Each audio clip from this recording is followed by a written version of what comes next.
I know that you already know that protein and strength training are very important in this life stage. I'm sure you've heard that 1,000 times by now. But what no one really talks about is that there are small, tiny, everyday things that so many women are skimping on that can make just as big of an impact, if not more, on hormones and hormone function, your energy, and body composition, which so many women care about in this age range. I've seen over and over again these tiny shifts make a bigger difference in how women feel than a new supplement or a new workout or trying the next big diet fad that everyone's talking about. So today I'm sharing 5 small things your body needs, especially after the age of 40, and all but one of them take less than a minute. So it's something that can fit into busy lives as well and make a huge difference in how you feel. If you're new here, I'm Christy. I'm a nutritional therapy practitioner and fellow perimenopausal woman. I'm on the earlier side of perimenopause, and I help women navigate perimenopause with real, practical solutions that fit into real lives. I share not only the what and the how,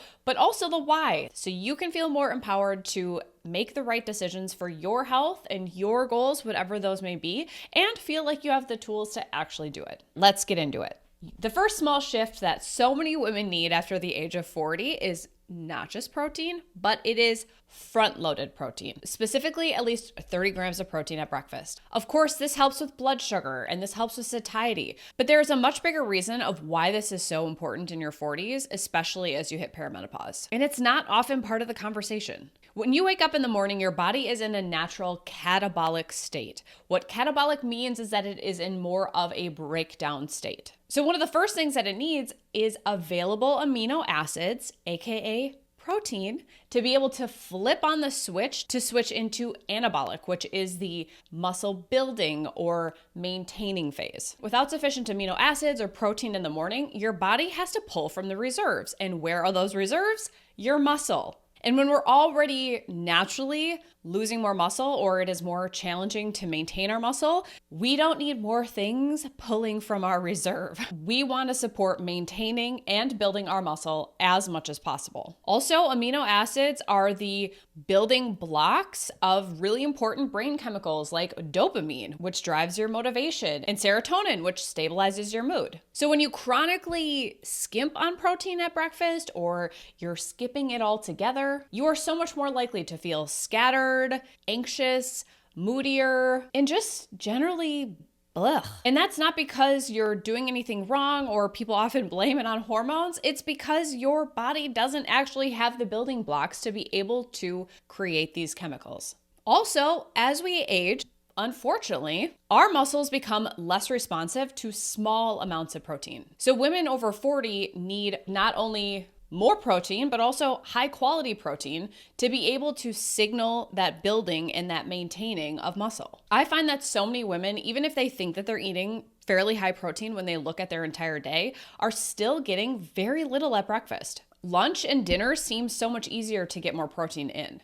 but they're not hitting that per meal requirement that we have to be able to signal muscle building and maintaining throughout the entire day, especially in the morning when we're already more in that breakdown state. And that pattern makes it much more difficult for them to be able to build muscle. And it can be so frustrating where it feels like they're working out so hard. They maybe have tried a new strength training routine, but they just don't see a difference. So the goal is fairly simple. Start your morning with breakfast with at least 30 grams of protein to help not only with blood sugar and muscle maintenance, but also with your mood. And overall, just stability throughout the day. When you start your day with a stabilizing, satiating meal, it really helps set you up for success for the rest of the day. And I recommend eating this within 60 minutes of waking. So a few examples. Unfortunately, eggs don't have a ton of protein. It's about 6 grams of protein per egg. So you need quite a few of those in order to reach 30 grams. So think beyond the eggs. Eat your leftover proteins from dinner. 4 ounces or a half a cup of lean ground beef or shredded chicken has about 30 grams of protein. Or if you really want an egg, cut that down to be about a quarter of a cup of ground beef or shredded chicken and add an egg or 2 on top. I also love adding things on like cottage cheese or Greek yogurt if dairy is tolerated for you to be able to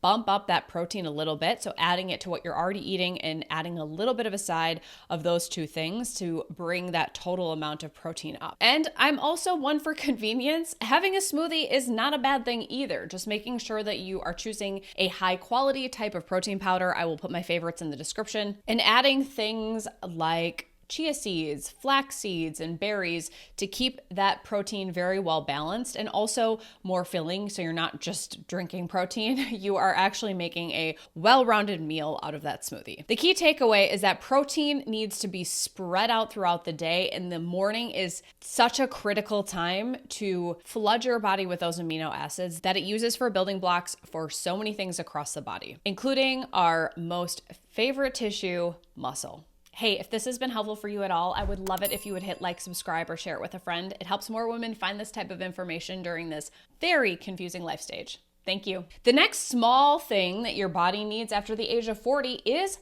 morning sunlight. Ideally within an hour of waking. I've seen this getting thrown around a lot. It's almost like it creates like another checklist for someone to do in their morning rather than just saying, get outside. I want to give you the real reasonings of why this is important. Morning light doesn't just only set your circadian rhythm. Getting bright light into your eyes soon after waking also helps set up your energy and your cortisol balance in the right track for the rest of the day. In this age range, estrogen and progesterone are shifting so much, and that can make your stress and cortisol rhythm feel so much more unstable, which can lead to feeling wired at night, like wired and tired, you just can't get to sleep, or super groggy in the morning, or waking up at 3 a.m., which often has some sort of hormonal cortisol component to it. Do any of those symptoms sound familiar to you? Let me know in the comments. When natural light hits your eyes in the morning, it signals to your brain it is daytime now. And that helps ramp up your energy. And it would then help you wind down later, which is why it's a simple habit that can help calm your system over time. And this simple step can help lower anxiety, stabilize your energy, reduce your afternoon crashes and cravings, and improve your sleep that same night. Morning light then also helps regulate melatonin. I'm sure you're familiar with melatonin. It's a hormone that helps us sleep. So the morning light doesn't help boost melatonin, but it helps tell your body the exact time to switch it on later, which is so huge in perimenopause when our sleep can feel somewhat chaotic. And this doesn't need to be a 20-minute walk outside. Even just 3 to 10 minutes, even on a cloudy day, in your robe, in your slippers, standing outside with the sunlight on your eyeballs can make such a huge, significant difference in your cortisol and melatonin and overall circadian rhythm for the rest of the day. And a note here is that sitting by a window, glass windows, do not count. They block some of the blue light wavelengths that your brain needs, and that's a necessary part of this whole exercise. So getting outside is a key piece. This is one of the easiest ways to be able to calm your nervous system, improve your sleep, and anchor your hormones. And it really does not take that much time in the day to make a pretty big difference in how you feel. Another small shift that your body needs after the age of 40 is daily fiber variety. And notice that I did not say simply just eat more fiber. A lot of women will immediately think about like choking down a huge salad or eating fiber wraps or fiber bars or sprinkling bran on something or just like eating all the boring vegetables. And that's really not the goal here. What your body actually needs in perimenopause is a mix of different fibers each day because each type plays a different role in how it supports your body's digestion and detoxification and overall hormone regulation. And why this matters so much is because estrogen swings very wildly during the perimenopause era. And your body relies on your gut and your liver to be able to escort any of that excess estrogen out of the body. And fiber is that key vehicle for it to ride on to get out. So especially if you're someone that feels like you have symptoms popping up around ovulation or the week before your period, so things like breast tenderness, bloating, moodiness, headaches, fiber might be the missing piece to really start paying attention to. So the different types, soluble fiber is more like a gel-like type of fiber that mixes more into a gel when combined with water. It's awesome for helping stabilize blood sugar and helping to feed your beneficial gut bacteria. So examples of this would be oats and beans, apples, pears, and sweet potatoes are all foods that are higher in soluble fiber.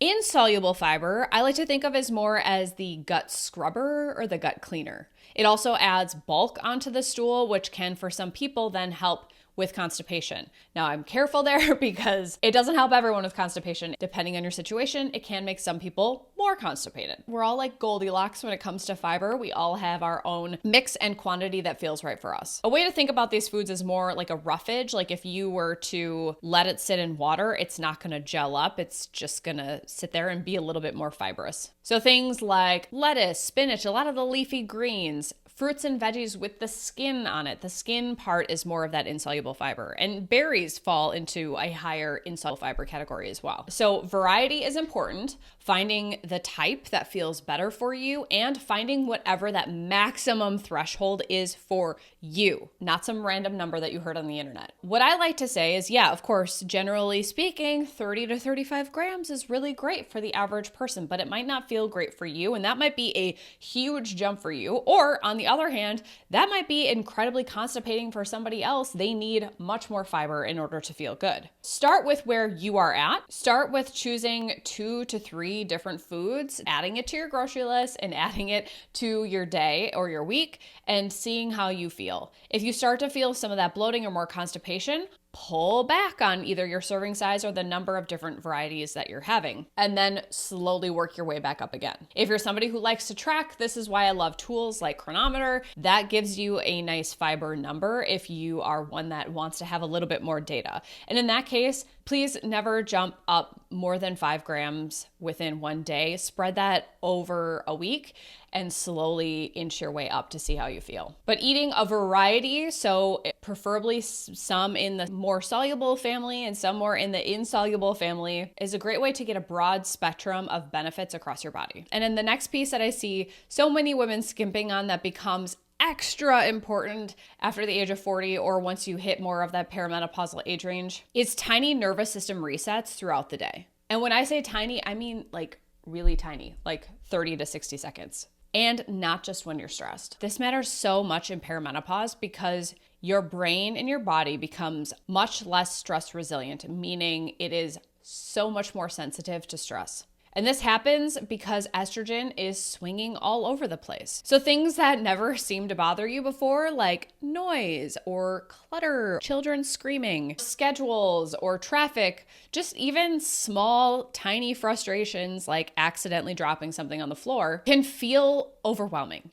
And that's not just you being moody and irritable. I mean, yeah, we've got a lot on our plate, but it's also because our nervous system is running with far fewer buffers. So the reason for taking multiple nervous system breaks per day, like little pause points throughout the day, even when you're not stressed, is because your nervous system is constantly responding to subtle cues, not just the major stressors. So regular micro little resets helps set your baseline at a calmer state, which can then help prevent that gradual buildup of stress that leads us to want to explode when someone cuts us off at traffic or the volume gets a little too high at the dinner table. It's that gradual buildup of stress over and over and over again without a reset that leads to fatigue and all this irritability or even sleep problems later on, even if you don't necessarily feel very stressed in the moment. Like I'll talk to women and they'll say, but I do yoga or I do meditation in the morning. And those are all really great,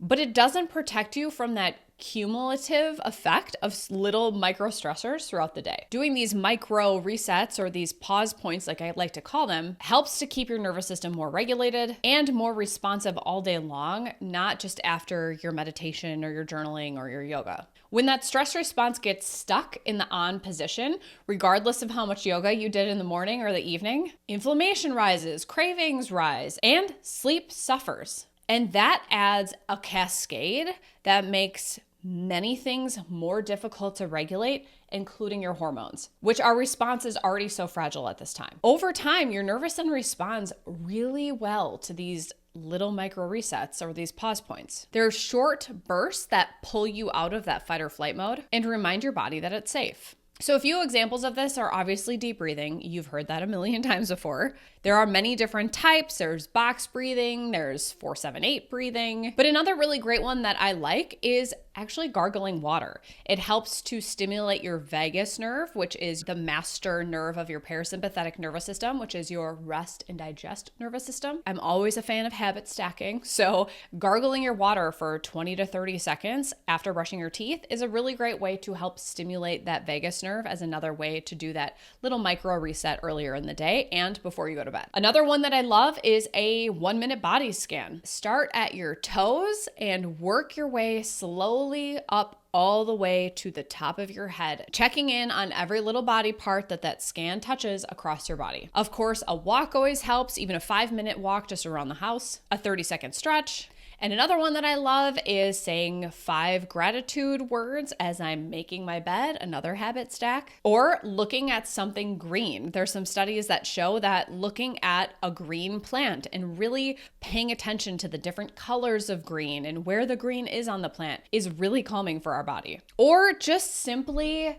allowing your exhale to be longer than your inhale is a really great way to trigger the parasympathetic nervous system. These little resets work so well because your nervous system is recalibrated by signals. So every single time you send a signal of safety, your cortisol drops, your inflammation drops, and your hormones have an easier time to do their job. And the best part is these little teeny resets don't have to be long. They can be that 30 to 60 seconds, and it makes a huge difference. So stack them onto things that you're already doing while you're waiting for the coffee to brew, after you brush your teeth, while you're making your bed, while you're driving your kids to school, while you're on your morning commute, before you walk into the office. Small resets done consistently add up to a calmer, more resilient, steadier version of you, which is exactly what we need in perimenopause. And the last small shift that so many women think that they're doing really well, but it becomes especially important in 40 and they may need to make a small tweak, is giving your body a hefty dose of hydration first thing in the morning, right when you wake up. Most women think that hydration is just hitting an overall water goal throughout the day, but hydration first thing in the morning plays a very specific biological role, especially in perimenopause. When you wake up, your body is slightly dehydrated. It's been working all night on repair and restoration. Plus, you had an overnight water fast. Cortisol is at its highest point in the morning. So if the very first thing in your system in the morning is coffee,